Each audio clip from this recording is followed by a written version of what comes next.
So, hello everybody, my name is Langston Clark and I'm the founder and organizer of Entrepreneurial Appetite, a series of events dedicated to building community, promoting intellectualism and supporting Black businesses.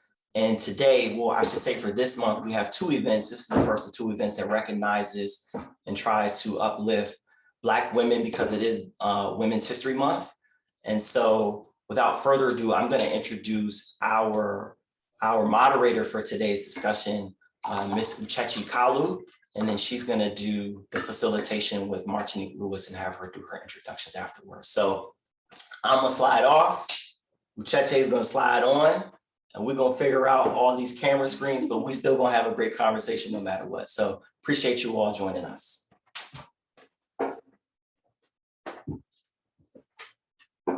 Hi. I feel like we're sneaking in, sneaking out of this Zoom world. I'm just taking a seat, so if you see me finagling, that's it. Really good to see you, Martinique. Very good to meet you. So my name is Uchechi Kalu, not Langston Clark, but also a very nice name. And I am one of the co-hosts and co-founders of a podcast called The Buddy Pass. So we tell the stories of Black people, particularly Black Americans, mostly Black Americans who are thriving around the world in very unconventional places. So we say unconventional, we're talking about Asia or South Africa, or even parts of Africa where you wouldn't quite imagine that we would be there. And the reason why we started the podcast is because my co-host and I, that was our experience. You know, I was in the Middle East, he was in the Peace Corps for a long time. We met living in Beijing, and we saw that African Americans were just like doing incredible stuff. And when we came back to America, we wanted to make sure that those stories were told. So I think we have listeners now in about 25 countries around the world, and we do work really seasonal. So that's a little bit about me. And I'm here to interview you, Martinique. So can you tell us first just who you are, what you do? Why we need to know who you are. And you're muted, by the way. Great. Yes. So good evening. I was telling them that I'm in London right now, so it's good morning here. It's 1 o'clock a.m. here. But I am Martinique Lewis. I also went to A&T, and even as he was saying that, I was thinking about when I was at A&T studying abroad in England, how we were so poor and so clueless until we met a fellow Aggie who had graduated like 7 years before we did, who really, just because we were Aggies, took us under his wing, made sure we always had food, make sure we knew where there was barbecues, parties. Yes. And that is literally Aggie pride. Like when people say Aggie pride is nationwide, I'm like, correction, it's worldwide. Like understand, you will be somewhere else in the world and you will run into an Aggie and it'd just be like love. You know what I mean? It's just love. That is what A&T instills in you, just to the point where you're so proud no matter where you go. But as they said, I am Martinique Lewis. I am a diversity and travel consultant first. And when people ask what exactly does that mean, I tell them that means that travel brands and tourism boards hire me so that they can understand how to connect with inclusive communities online. I specialize in Black travel, but I advocate for everybody. So people in a wheelchair, people who are blind, Muslim travelers, plus size travelers, travelers who we never think of. We never say, okay, are our doorways big enough for plus size travelers when they walk into our hotels? Can they walk straight in or do they have to turn to the side? We don't think about transgender travelers and the bathroom options we have. We don't think about whether or not our walking tours are made for somebody who has an actual visual disability. Like, are you going to take a person who's blind on a graffiti tour if you don't explain what you're telling them to look at? So I advocate in those spaces also. But additionally, I am the creative lead for Nomadness Travel Tribe, which was the first Black travel movement to start in America 10 years ago. We have about 160,000 active members. You can find us on Facebook at Nomadness Travel Tribe, on Instagram, Nomadness Travel Tribe, Clubhouse, we're on all of those. I'm the president of the Black Travel Alliance, which is a newly founded alliance that started in June of 2020 to help support Black individuals or Black travel professionals in the space make sure we get the same jobs, make sure we get paid the same, make sure we have all the resources we need to be completely as best as we can be so that we can get the jobs that we want. And then the creator of the ABC Travel Greenbook. So I do some of a lot, but it's all in the travel space. It's not what I went to university for. Literally, yeah, I'll put it in Nomadness Tribe. Literally, I went to A&T for fashion merchandising and design, and that's how I got to London initially, because I studied abroad in London for fashion, but just some of the things that opened up my mind to traveling a lot more. That was where it started. So thank you for that introduction. And also, I already see some people using it. I want to encourage everyone to use the chat. We're going to be looking in the chat for questions as we open up the Q&A. And also, like in this case, if there's something that we mention and you immediately like, oh, want a little bit of clarification, please use the chat for those functions. If you see my name pop up in the chat, it's actually Langston Clark. So it might look a little confusing, but that's how we're rolling today. I want to start by, we're here to talk about the Green Book, which if you can see it, that finger, if you can see it, it's right behind me, right there. And for those who don't know, the original Green Book was written, in 1950 something or 1960 something? 36 was the first one. 36. And it stopped publication, in the 60s. It stopped publication in the 60s. And so it was written as a way for Black people who were traveling through the South and traveling through the United States to have safe places to stop as they were traveling. Now, we are so far from 1936, but why do you think that an international Green Book is needed? I think the first reason was for people like me or even like yourself who are expats, who, when we traveled outside the country, needed to see somebody who looks like us for us to be comfortable in that space, right? You need to see somebody who looked like us, who can kind of tell us, this is where the other people who look like you are around, this is where you can get your hair done, your nails done, this is where you can find your Afro-Caribbean marketplace, to cook the type of foods that you normally cooked at home. But also because it is a safety issue still to this day, Black people can't go to Russia and feel completely safe without knowing where it is in Russia you can go, where you won't, experience racism, or where you won't experience discrimination, or, where you can find other people who look like you. And I just think that now that we are actively traveling a lot more now, Black travelers in America alone spend 109.4 billion annually on travel, which means that we are going places we've never been before. So just having the knowledge of what it's like to step into these countries and see somebody who looks like you, what that means, but also to be able to feel safe when you step there because you see somebody who looks like you. Or if I can tell you, yes, in October, Switzerland has an African Film Festival, and you should go to Basel, not to only do Art Basel, but to go to this African Film Festival. And then they also got a banging ass Jamaican party. I want you to know that, and then also build your travels around that. So part of it was safety. The other part was really about education. Like, I wanted to make sure that Black people everywhere knew how to connect with their brothers and sisters in different countries, because the fact of the matter is we are everywhere. But the fact of the matter is, our history books don't tell us that. The fact of the matter is, nothing supports that. Nothing says, yes, we were traveling before slavery and we were in different places, not only due to slavery, but because we were explorers, just like the French or the Dutch or the Spanish. And then there's also things that don't say, like, yes, we were also in slavery in this place too. Why are there Black people in Yemen? Why are there Black people in Turkey? Why are there Black people in Sri Lanka? Because we were taken there also as slaves. So it's just being able to identify like this missing link that nobody has, been able to really talk about before. So like I said, it's safety, but it's also education. It's also community. It's also just, really feeding that wanderlust, like I said, because Black people we know are really, really traveling so much more now. So it's just kind of like helping facilitate that travel. Yeah, what you're talking about, I used to call them like the lost pockets of Blackness. And that was, for me, one of the most fascinating things about going abroad was going to a place where I did not imagine that there would be someone who looked like me. And they were actually from there,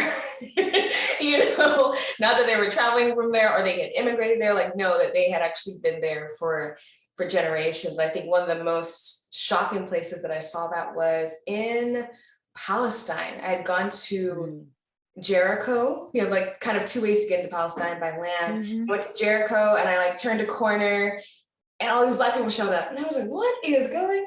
So I think that's such a good point. Now, I kind of have a counter question to this, to the idea of kind of I'm going to use the word sheltering. I don't think that's what you're doing in your book, but I think you're offering resources, but I'll use this word of sheltering Black people as we travel. One thing I've found as I move around the world or live around the world or travel around the world is just simply that people in other countries don't know who we are. They haven't seen us up close and personal, but they have interacted with American culture. And so one of the ways that we can help to push the global perception is actually by showing up in their spaces, despite how uncomfortable we feel. So do you think that Black people traveling to Russia, but focusing on the Black locations in Russia helps the Black-Russian relations? Or what do you think about that? Yeah, I think it's some of both, because the first thing is when you're a Black American, they can tell you're not Black from Africa. So there's a extreme distinction already. They treat you better as a Black American than they do treat you as a Black African. But additionally, for us, it is infiltrating these spaces so that we can smash negative stereotypes, so that people are used to seeing us, right? Because this is the thing. If they haven't seen you before, when they see you and I go with this hair, they're going to be like staring, right? Either you're going to be offended or you're going to be like, oh, they've never seen somebody with my hair before, right? Or, oh, they think I look different because you do look different. But if you have that knowledge that that's going to happen before you get there, it might make you open up to some different type of experiences also. There are plenty of countries that we go to where we are stopped a million times a day and asked for pictures. Why? Because they have never seen somebody with our skin color. They have never seen somebody with our hair texture. And it's not that they're being rude. They're just curious, right? They're just curious. But also that might make you feel some level of discomfort, because you're like, I don't want to take a picture right now.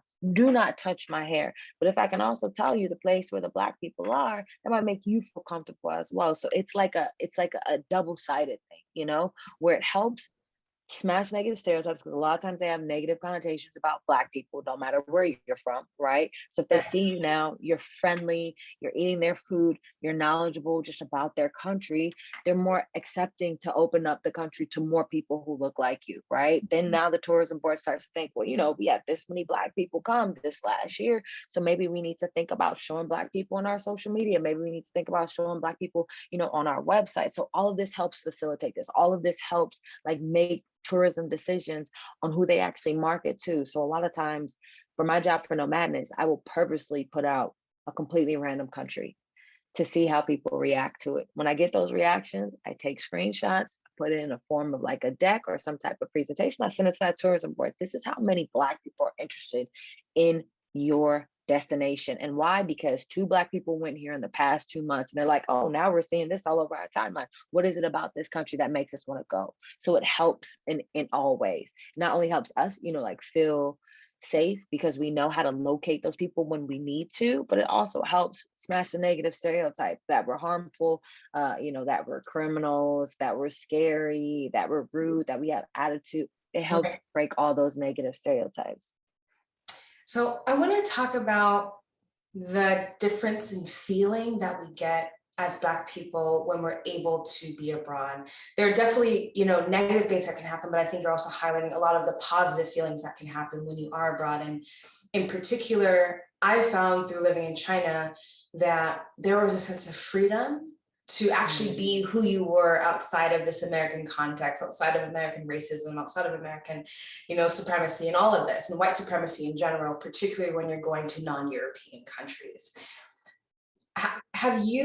Do you feel like your entrepreneurial spirit has been influenced by travel and has been influenced by what you gained by being abroad?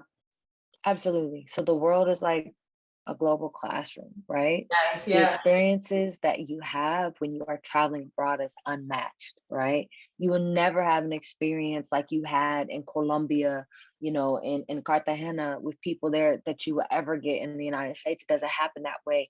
And it's not even because you can speak the same language. So most of the time it's an experience that is through a connection. There's a little boy that reminds you of your little brother or your nephew, where there's that connection there, or somebody makes some food for you, even though you guys don't speak the same language, just to break bread with you so you can sit with their tables. These are experiences you can't get anywhere else. You know what I mean? Not only does it make you want to continue to deposit into these communities abroad, it makes you want to learn more. It makes you want to tell other people you can have this, experience also. So for me, it's based off experiences.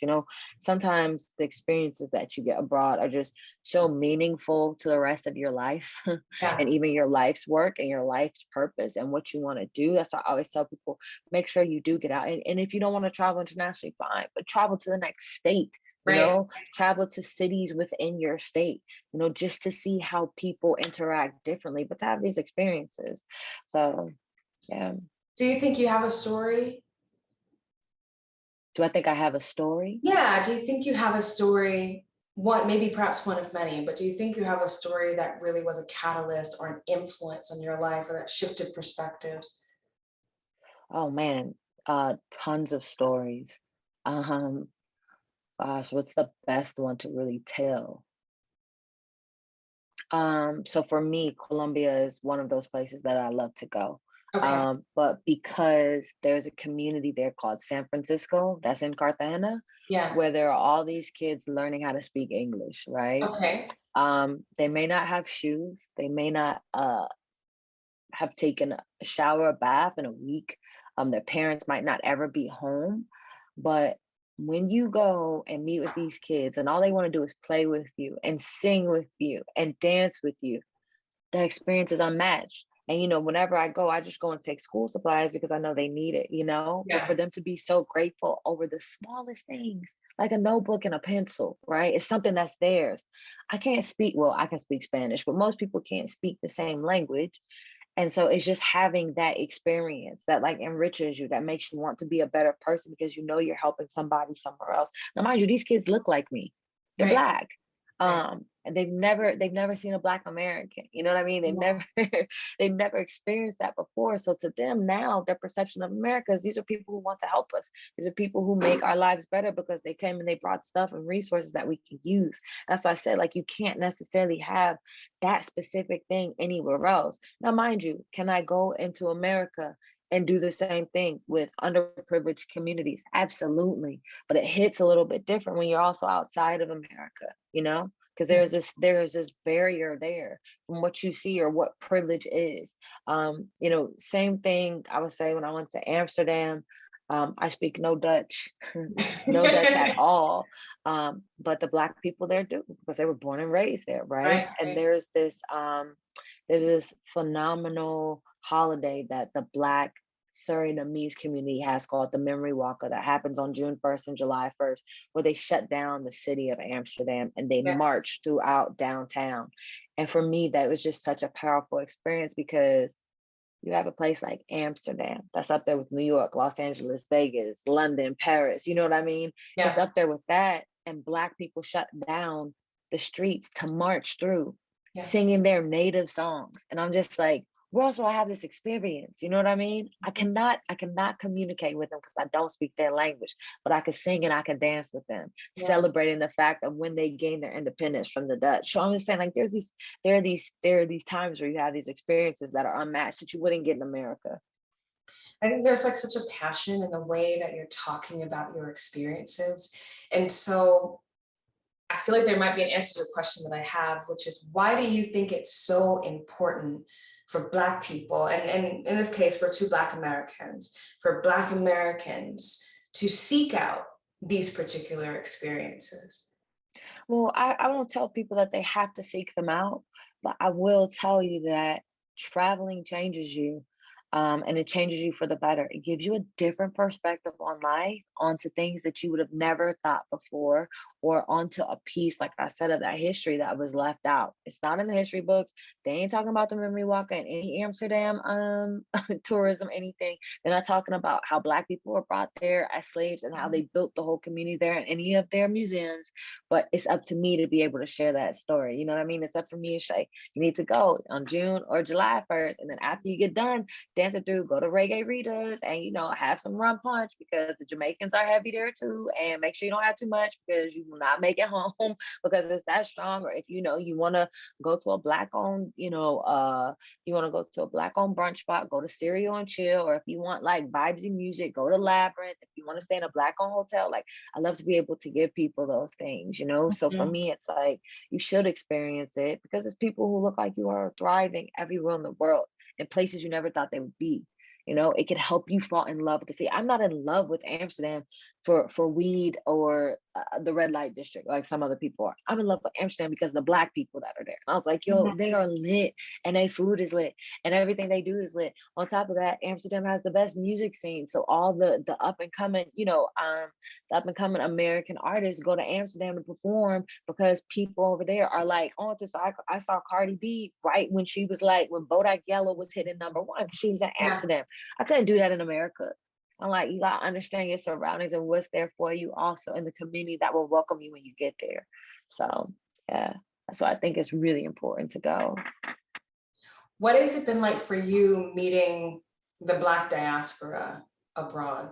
Because I think that's the part of the experience, I think, for African Americans is a little bit mind blowing. My background is I'm Nigerian American, so when I went abroad and, you see the festival from Suriname, or you see the festival from here and there, I actually kind of grew up in an environment like that. So the world was just, I was learning about other cultures, other non-Black cultures.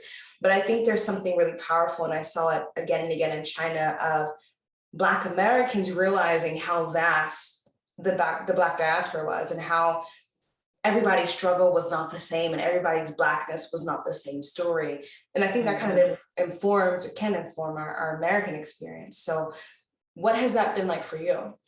Yeah, since you're Nigerian, I'll talk about Nigeria. My partner is Nigerian too, so we go back. Okay. Well, I say home because he's from the East, but also from the East. Hello. Are you okay? So he's from Imo State. Imo State.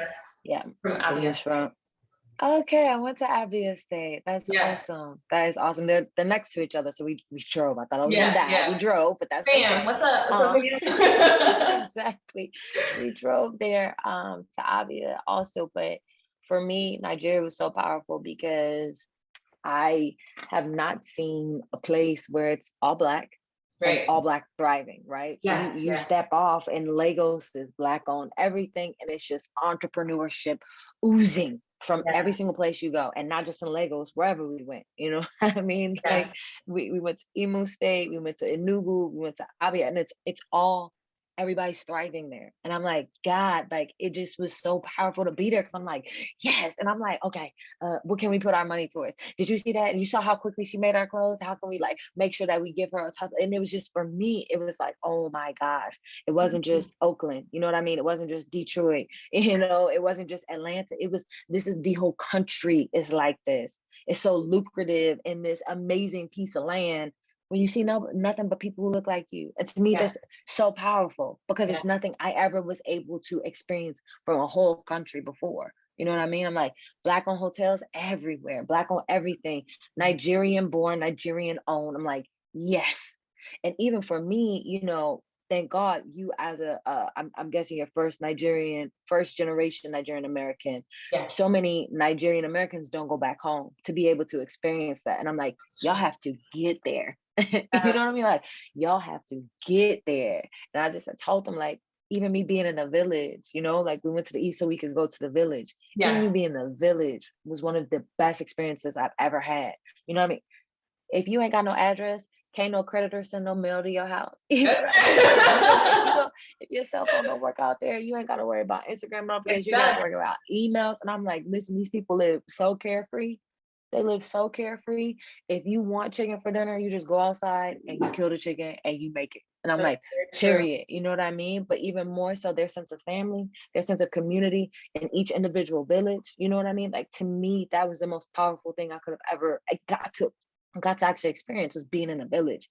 And I tell people all the Mhm. time, like, especially Nigerians, I'm like, you have to go back home and understand where you're from. Or even me walking through and they're like, she's not Nigerian? Like, you look like us. I'm like, yeah, like, I'm sure I'm from here. Like, you know, Yeah, yeah. I'm sure I'm from here. I'm sure we are brothers and sisters somehow. But you know what I mean? Just to be able to experience that and to be welcomed by everybody, it was next level for me, because I Yeah. knew I wouldn't have gotten that experience if I never would have went back home, as I say. So yeah, it's unmatched. I would never have experience like I had in Nigeria anywhere else Right. at all. At all. Yeah, I think what you're talking about, for me, it feels like a deep degree of anonymity, because everybody, even, I mean, it throws me off when I go back to Nigeria. I'm like, is everybody actually black? Or am I in the matrix? Am I gonna like take a pill and suddenly I'm back in like a, like a dominant white culture and dominant white Yeah, society? Um, yeah.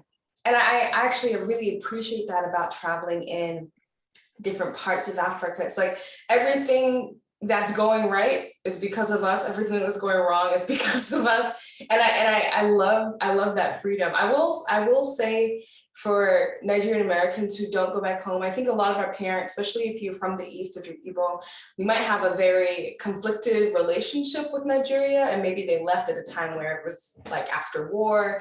And so I Mm-hmm. think this is even for another conversation, but I wonder about like a green book for this newest generation of new African Americans that are of African descent, Mm-hmm. um, and how they/we will all sort of begin to integrate back into our home cultures, our old cultures, and build relationships with the continent outside of our parents' experiences. But I love that. I love that you've had that experience. Yeah, and I will say, so when people go through the Green Book and they say, there's not as much stuff in Africa about here, and I said, do you know why? And they say, why? I said, because most of the continent is not Black owned. So for me, West Africa, most of those countries are Black owned. But Yes. outside of West Africa, East Africa, North Africa, South Africa is not Black owned. And for me, it made me cry when I was doing the Green Book, because I was like, this is owned by whoever colonized this country, Yes. Yes. right? So Yes. if it's Yes. if it's Cape Verde, or I guess if that it's would be the Dutch. Angola, exactly. If it's Yeah. Angola, it's the Portuguese, and people Portuguese. speak Portuguese there, and the Portuguese are the ones who own the businesses there. But if you go to Senegal, Togo, Ghana. Ghana, Nigeria, Black on everything. And I just was like, yes. And Mm, this is even me working with the tourism boards. Each 54 of the country is saying, what is Black owned? And most of them being able to say, I cannot tell you that, because most of the stuff that applies to the things that you will write about is not Black owned. And that broke my heart. So me being able to go to Nigeria, and I was like, who owned this hotel? And they're like, oh, who go this, yeah. and okay this, and Yeah. Chioma this, and Chigazi this. And I'm like, yes, it's all Black owned. So for me, I was just like, yes. And I was just like, this is awesome, because you go to other parts of Africa, which I've been, Malawi, Zimbabwe, Kenya, safaris, white owned, Yes. hotels, white owned. Or, the people come in from Asia, the Asian countries, or even China, and they Yes. come in and they own the stuff. And then instead of hiring the locals, they hire other people from their countries. And So, import it, them. it Yes. does it does something totally different, but not when you're in Nigeria, not when you're in Ghana. You know what I mean? Like, everything is for us, by us. And to me, that is a powerful thing. So yeah, I just want to make sure that people understand, like, West Africa for sure is through and through, 100%. Like, yes, our Yeah. blood running through there, and it makes a huge difference. It really does. But I definitely get what you're saying about the war. That's how my partner got to London, because his parents came after the war, Or and then yeah. so that they can do better and have make something better for their kids. And that's how he got here. So I mean, he was Yeah. born here, but both parents born in the village, like literally in the village, both in Imo State. So I definitely get that also. But it is my prayer that every Nigerian American goes back at Yeah. some point in time. Yeah. I would agree. I think it's important, and it's a great privilege to have a place to go back to. actually. Absolutely. So let's talk about the selection in your Yeah. book. Like, why did you, because I mean, I'm sure there are far more Black hotels or restaurants or barbershops and all these things that you could have added. So what was your selection process? Why should, you know, when I open this book, why should I really go to these places and not the thing that I find on TripAdvisor? Yeah, so what I tell people is that do not take my word for it that this place is amazing. I'm just creating a resource for you to be able to identify it when you get there, because you cannot find it on Google, because you cannot find it on TripAdvisor. You know what I mean? They don't talk about where to get your hair braided. They don't talk about the Black History Tour in Israel. This is not information that's out there, you know? So I've done the research to do it. But because this was the first edition, I knew that I wasn't going to get it 100% complete, because there's so many places I don't know about still that I'm still learning, or there was things like language barriers. When I got to Angola, I can't speak Portuguese to ask because it's Black owned, or when I get to Brazil, I can't speak Portuguese to ask because it's Black owned. What I was able to do is get people on the ground there who can speak English, who are Black, who can help me now formulate these things. But that's why I said, you know, this is edition 1. It says it on there, edition 1. And so in August, when people ask me what's next, I say the ABC Travel Greenbook app, that would be so much more robust, right? But this is like the things that I had access to in the past 2 years of doing research. But there are tons more that were left out of the book. But this is the most comprehensive book or resource that you will find that helps you identify Black-owned businesses and communities and places that you wouldn't have known. And like I said, if I can tell you once you get to Switzerland, like, yep, it's that festival in October, so you can make sure you book around October. If I can tell you about Quay stays in Northern Ireland, that's only a 45-minute flight. If you want to come to London and you want to go to Ireland, you want to stay at a Black-owned hotel, I want to be able to do that. You know, I want to tell you to where you can get some oxtails in Scotland as well. You know what I mean? Like, I want to be able to foster and really, really help your experience when abroad with connecting with Black communities. So that's, you know, part of the reason. But you'll notice that I don't expand on Africa as much, and I don't expand on Central America as much, and I don't expand on the United States as much, except if it's in a quick guide. And the reason that was because all that information is at our fingertips. Yes. We can literally go in and type in Black-owned Connecticut, and like I did, you have 57 pages by itself to the Black-owned businesses in Connecticut. But the fact that you can Google that, I don't need to put it in a book, because you can do that work on yourself. But the stuff that is in the book is the stuff you cannot Google. And that's what I take pride on. I'm like, who else gonna tell you this? They don't know. It ain't on Google. Yeah. I looked, you know what I mean? And a lot of it, when people say, well, how did you find them? Yes. I was in Facebook groups for 2 years. Facebook groups for Black expats for 2 years, scanning them daily to see who was opening up new businesses, where such and such got her hair braided, where such and such got his fade, what the African like community was doing in this place, where the Ethiopian restaurants were in Australia. Like, I was scanning it because these people are on the ground. So they're technically my resources, right? And then also, like I told people, the algorithms of Instagram and Facebook. If I liked a braiding shop in Brisbane, Australia, it's also going to connect me to the nail shop in Brisbane, Australia. And it's also going to connect me to the Black church in Brisbane, Australia, because of the algorithm. So that helps me uncover so many things also based off of who follows them. You know what I mean? So it really, really helps me. But again, you ain't going to find this on Google.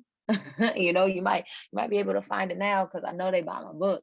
But you know, they're all like trying to implement stuff, and I work very closely even with TripAdvisor, and they're like, "Oh, we saw this listing, and I'm like, yeah, fine. Like, you know what I mean? If you want to add it on TripAdvisor, you can. That's fine.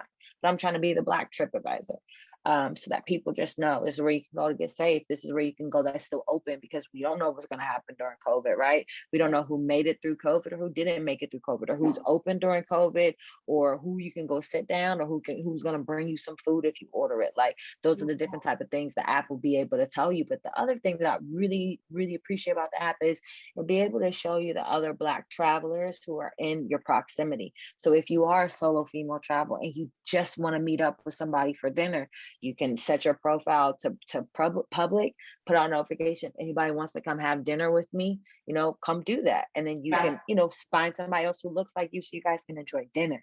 Stuff like that is really, really important. And I guarantee you, as a solo traveler who is scared to go out, when you go out as a solo traveler, you will meet somebody else who is also solo travel who looks Yeah. like you, and it Mhm. makes your experience that much more memorable. I have not been to any country yet where I wasn't like, sister, literally, where are you going Yes. tonight? Where you Yeah. got your hair done at? Like, you know what I mean? Like that, that was totally me all the time. And it happens so much. So yeah, I'm really excited about the app to come out, because there's so much more education and so much more listings. And then it just allows you to really connect with other Black people abroad. And it's coming out in August, you said, Yes, August 23rd is the date. on like all the app stores and like the Apples and the Googles. Yep, And yep. It will be available for everybody. so let's talk a little bit about COVID, because I mean, I feel like when it comes to travel these days, that's sort of the big elephant in the room. Mm-hmm. I mean, the vaccines are rolling out. You might already have one, or I think I'm about to get one in a few days, luckily.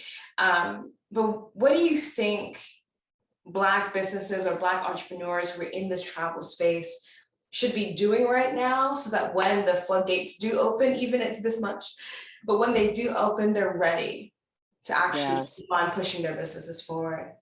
Yeah. So for the past year, those tour operators that I know of that I'm very close to, um, we made sure that there was money still in their pocket, even though there was a lack of people coming. So they have been selling tours, um, for travel up until 3 to 4 years from now, so that they could still be able to feed their families. Okay. Additionally, people have been doing, guest appearances on Instagram Takeover, Instagram Lives. They've been doing appearances in any type of tourism board association, Zoom calls, or webinars.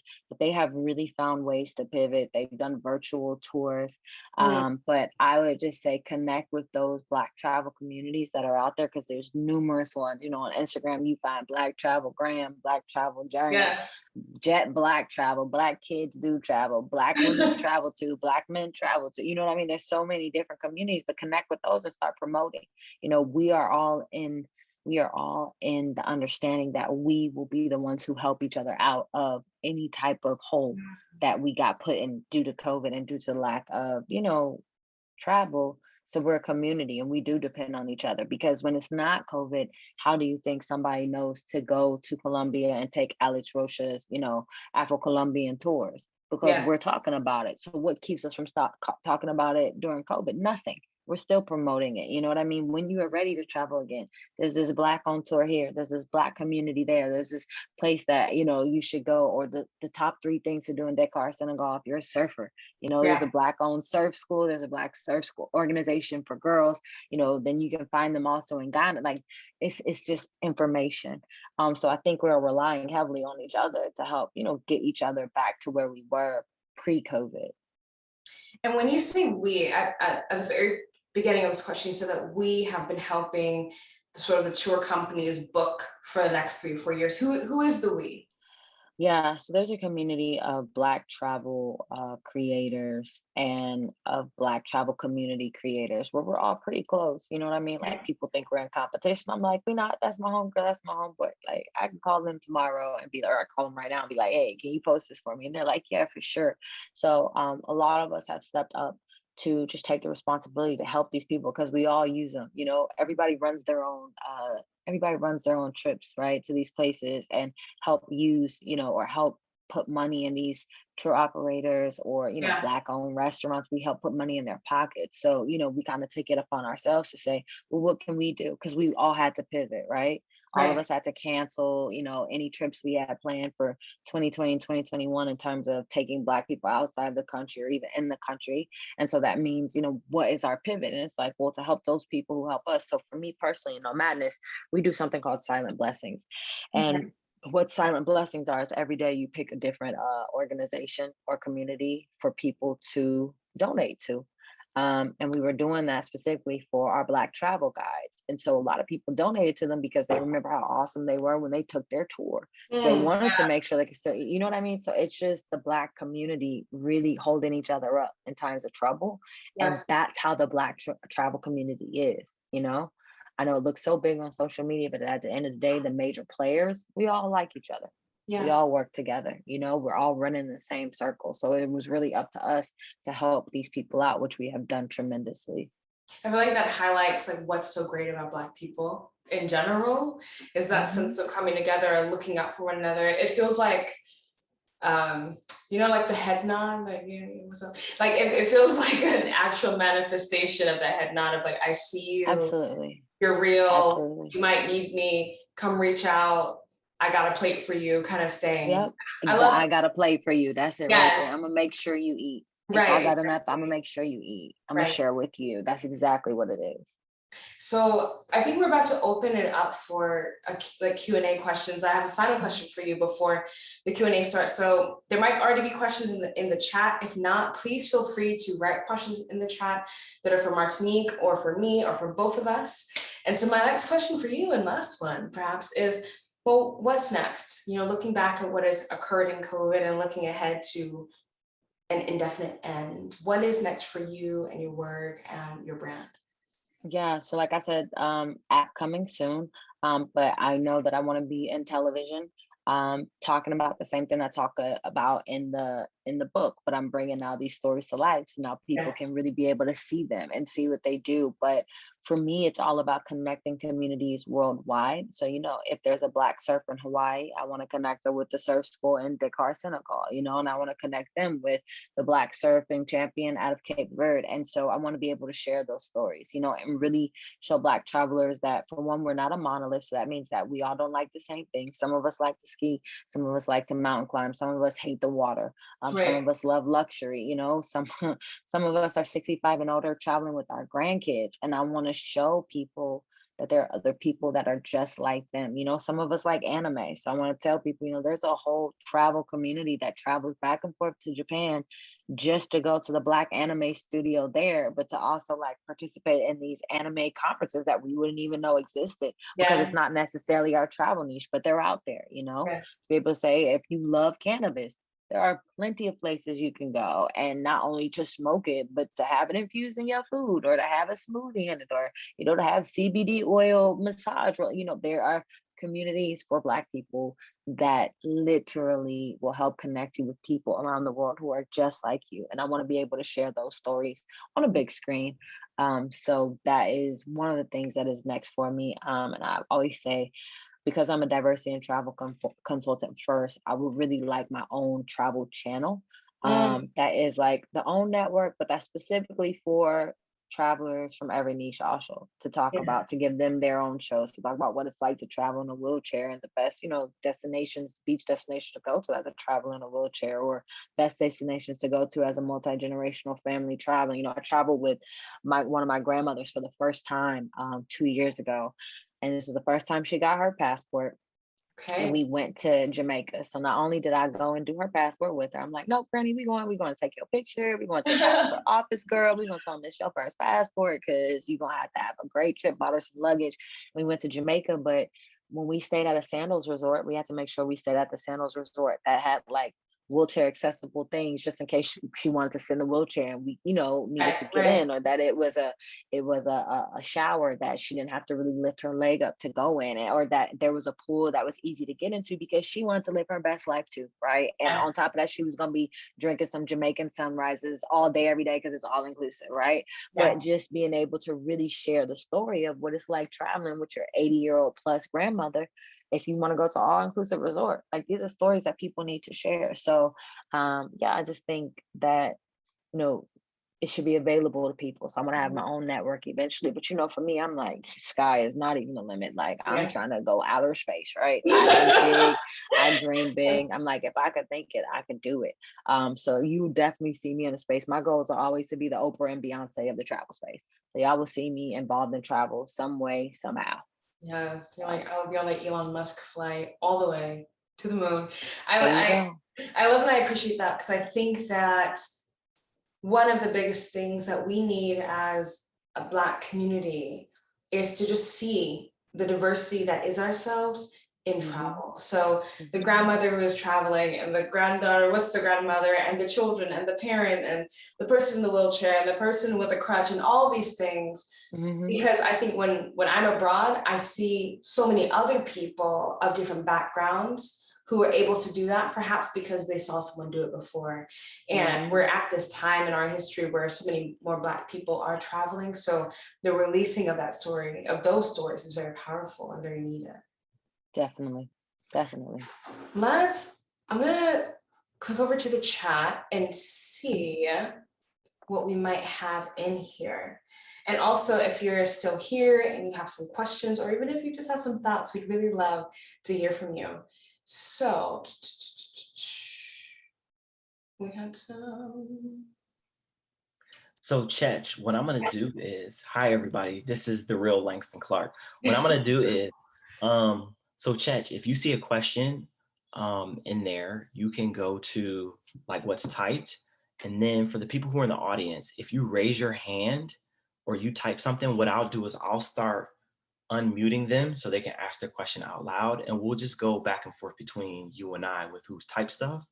And then me having the opportunity to have people speak, but it'll take me some time to get their mics unmuted and stuff like that. Cool. Okay.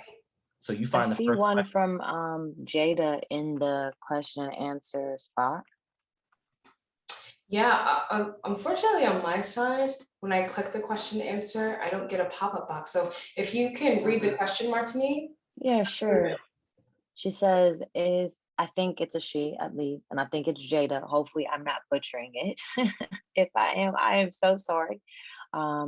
Says, is the world shrinking? Are we becoming more global minded and more adventurous? So yeah, I think we're just for the first time becoming more global minded. If you look back to how Black people specifically were traveling throughout the 50s and 60s, we didn't have the access that we have now. So of course, we weren't getting on airplanes, we were traveling through our car. So that means that we were only within America or the United States, or if we were in a different country, we didn't have access to planes like that. So we're just, within our local environment. But with the interest of so many not low budget airlines, but low cost airlines, now we can get to anywhere we want to for a low price, right? But additionally, I tell people all the time, people don't realize how deep this stuff runs. There are psychological things that were put into place to keep us out of places. For example, when Black people started to travel, they would never show us Africa. They would never show us Europe. They would only show us the Caribbean because they thought that's all that we could afford. So instead of us being able to go over, they only showed us what was down. So Black people were never going back home. You see what I'm saying? Black people were never going to Europe and England or wherever. They were only going to the Caribbean because travel agents were only showing us that. Just also price gouging, right? When we get to a destination, if a white family came in and they need to stay for 5 nights, they charge them $100. If a Black family came in, they need to stay 5 nights, they charge them $400. So there was a lot of things that kept us out of certain situations or certain destinations that we don't have to necessarily deal with anymore. And so I think because of those things, we are seeing an uptick in travel. Additionally, the generation X, Y, and Z look very different as travelers than what our parents look like. My parents were traveling, but for a different reason. My mom's dad died, left her money. She was like, I'm out, I'm gonna travel because I ain't never done this before. And she was doing that back in the 60s and 70s. My dad's side of the family is all from Panama. So we were going back and forth to Panama because that's where the family was. But you wouldn't see normally Black people doing that in the 60s and 70s. So now you have people who we're getting married later, we're having kids later, we're not really interested in buying homes first as much as we, are interested in living our best lives through travel, and then we'll buy the home later. So yeah, it's just differences and how we are raised, but also our purchasing power, the fact that we're able to make a really great salary, the fact that we have, great jobs with vacation times. And even if we don't, we can still do a Vegas, a Chicago, a Miami. We're still allowed, we can still be able to do those things. So yeah, that's the difference in why we're traveling the way that we travel now. Allison says, are there any travel groups you would recommend? What should a single female traveler look for? So I'll start with the female traveler thing first. So as a solo female traveler, I always say be alert and aware as much as possible because you are a woman in a different place. So not only are you maybe a woman of color, but you're a woman. So like I tell all people all the time, if you want to enjoy some alcohol, don't do it after hours to a point where you can't speak the language, where you might not know how to find your way back. So what do? go to the grocery store during the day and get that bottle of wine for you to enjoy in the hotel room. You see what I'm saying? So it's just about being as smart as you can be. There are solo female travel groups where you can find other females in that location like you. There are tons of blogs that are for solo female travelers that let you know how to conduct yourself from place to place. But as always, just like you would be in America, stay alert and stay aware as a female traveler. That is one of the biggest things I say. Travel groups that I recommend, of course, my own Nomadness Travel Tribe. We're great. Soul Society is another good one. Black Travelgram is another good one. Who else? Travel Noir is by far the most popular, but they've changed management. So there are some things that don't normally happen that used to happen. They look a little different than they looked maybe 5-6 years ago. But Travel Noir is a great community to be a part of. Up in the Air Life, another great community to be a part of. Black Travel Journey, they all run trips. So you can, get on trips as a solo female traveler. If you're like, I want to go somewhere, but my friends don't want to go. Well, you can get on a trip and meet other people who are just like you. So Nomadness, we run about 10 to 12 trips a year when there's no COVID. And so a lot of times, the majority of the people who are on those trips are females who are like, my friends didn't want to come, my families didn't want to come, or I'm the only person with a passport in my family, and I just knew I had to get to this place. And then they leave with lifelong friendships because they met somebody on that trip. So that's what I would definitely recommend. I'm gonna go ahead and ask a question. Mm-hmm. So we currently live in a politically divided time here in the States. Mm-hmm. And I think most of the time we think about that in terms of Black-white binaries, male-female binaries, conservative, liberal binaries, Republican, Democrat, all that. But there's tensions within Black community, right? And so there's tensions around this idea of reparations. You have like ADOS, and then you have foundational Black Americans beefing with ADOS, but they both kind of think that like Black Americans who came through the slave trade deserve a specific type of reparation. Then in your experiences as a Black woman who grew up in the United States, who has like a global lineage in Panama, but you've been all these different places, how do you think Black folk in the States, who are the descendants of American slaves, how does our politics change and shift when we see what other Black people are going through globally? Quite frankly, I think that we don't. So I think that as Black Americans, oftentimes we think that our story is greater than any other Black people around the world, or that our history is the only one that matters.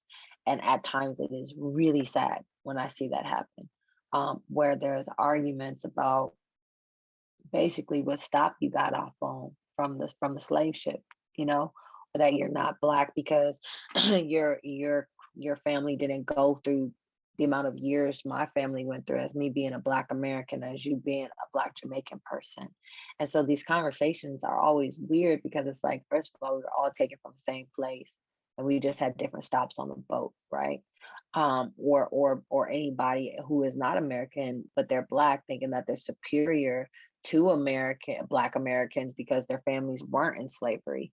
So it's always such a deep conversation, right? Because you're going to defend whatever you feel the most connected to. But I think that Americans oftentimes don't have a global lens. We only have an American lens. And we think that, sometimes we're like the end all be all. There's like, no, there's other stories out here not accounted for people who look like you, even though they're not necessarily from America. And yes, the American slave trade is extremely important. Yes, it is how a lot of our families came to be. Yes, we do deserve something. So does everybody else. But because we live in a different society with different politics, we're able to fight for it a little bit more, or a lot more. But it is always a murky conversation that ends up happening. And the reason I say is because I have this conversation all the time, especially with Black British people.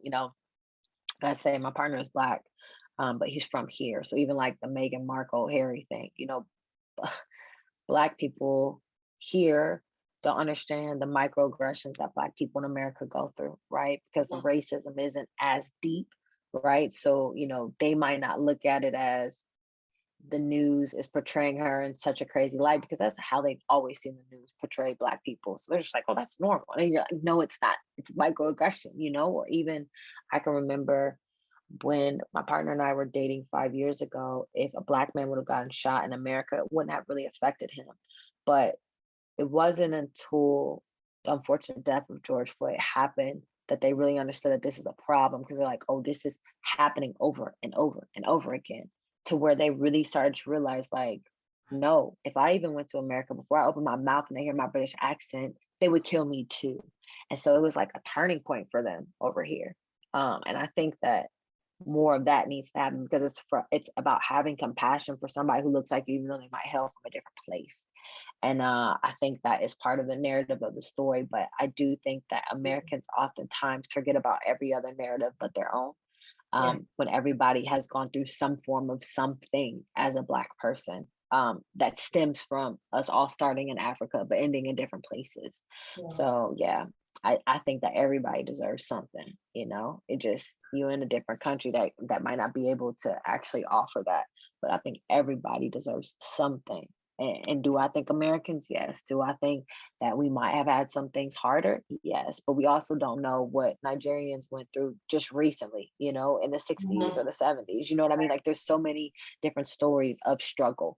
And nobody's story is better than the other. It just happened at different times, you know, or it's just what we're aware of or what we care to educate ourselves to know. So I hope that answers your question.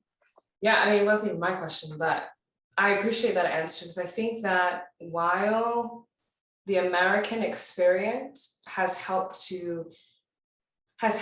other Black Europeans in particular understand the racism that they've been living under but have not been able to articulate, I do still think that, like, as Americans, we tend to believe that our history is the quote unquote worst, and in that way the quote unquote best, and that the struggles of other Black people are not really that important. And so that is something that of Black Americans who do travel abroad or who are traveling abroad, I think that's something to be really, really keen to, is how is, like, the white supremacy that I'm fighting against in my country, how does it show up in the way that I travel in the world? How does it show up in the way that I relate to other people in the so-called third world or the so-called developing world? I think that's, like, really good for us to consider. We have a final question here, and then I think we're going to wrap up. And this is from Ashley Jones. So, what particular trip or trips have you taken that completely transformed or influenced your life afterwards? Yeah, Amsterdam. I'll always talk about my Amsterdam trip. And like I said, part of it was that festival that we had, you know, throughout the city. But the other part was that if you take Jennifer Tosh's Black Heritage Tour in Amsterdam, she will tell you that as a Surinamese person, when she was studying her master's degree, her professor told her there was no Black history of Amsterdam. She was like, how is there no Black history when my grandfather was here years ago? So she's like, how did he get here? If there's no Black history? And they're like, there's no Black history here. So what she started to realize was that when she was walking throughout the red light district and she looked up on the buildings, there's these Black faces on the buildings. And she's like, what? And so the reason that there's Black faces on the building is because that was the way to show your wealth, by putting your slaves' faces on your buildings, right? So she's like, there's no Black history, but everywhere. And if anybody goes to Amsterdam, when you're walking in the red light, I just want you to look up. Like, when I say look, I mean just look up, and bam, right there is a Black face. Is it like, is it painted or is it sculpted into the wall? It's sculpted. It's like bustles. Oh, so my God. I mean, it's Black faces with head wraps on, like full Black features, and for them to be like, there's no Black history, and then she's uncovering who these people are. She's finding, you know, marriage records, death records, arrest records, birth certificates, death certificates, and figuring out that there's all these Black people that were in Amsterdam because that's who built it. You know what I mean? The Dutch colonized Aruba, Guyana, and Suriname. So they brought those people back here. And she's like, but also when you go to our museums, You got all these white folks, and then there's a random Black man in there. But how's there no Black history? So Right. for you to go on this powerful tour where you're seeing these beautiful Black faces, right? You're just like, oh my God. People are always in the red light district. It's a place to go when you go to Amsterdam, right? But to know that there is a different meaning behind this most important place, and that she just now uncovered it, like starting 5 years ago, right? Wow, As yeah. this is one of the biggest tourist destinations. So many people have missed out. And it's like, I just wanted people to know, like, I've got to take this tour. You know what I mean? There's so many things here, or going down the canals and you're seeing these beautiful, huge, see these beautiful, huge houses. But then you Mhm. see these little doors in the front. You're like, what's that for? And they're like, oh, that's where the slaves went through because they Yeah. wanted them to bow to them. And you're like, huh? Mhm. I mean, it's powerful. Like, and like I said, I'll forever, forever be grateful for that trip that I took. And then additionally, there's this group there called Amsterdam Black Women that allows you to connect with Black women from all over the world who are all in Amsterdam. So there was like a community waiting there for me when I already got there. You know, Yeah. there was other people visiting Amsterdam, and they're, you know, I'm at their houses or we're going out to the club. It just was a beautiful experience for me to connect with Black people in a different country. So that is one of the most meaningful trips I've taken. And then I would say to Paris too. I mean, I said it sounds so cliche, but when you think of Paris, you think of Mona Lisa, right? You think of the Louvre, right? You think of the Eiffel Tower. You don't think about Mama Africa tours. You know what Yeah, I mean? yeah. You don't think about Auntie Faye's soul food restaurant. You don't think about Little Africa. You know what I mean? Right. You don't think about Brown Sugar Saturdays because they ain't talking about what's going on in the Black community there.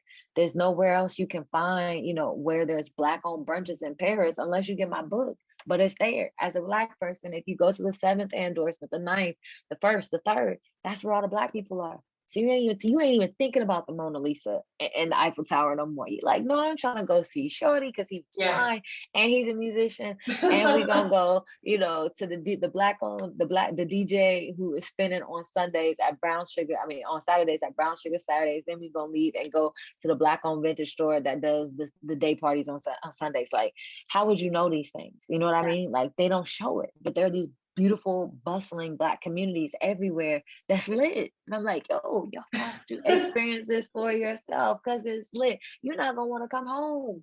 You're Yeah. gonna fall in love because you're gonna see some beautiful Black man or some beautiful Black girl. You're like, dang, it's Black people here.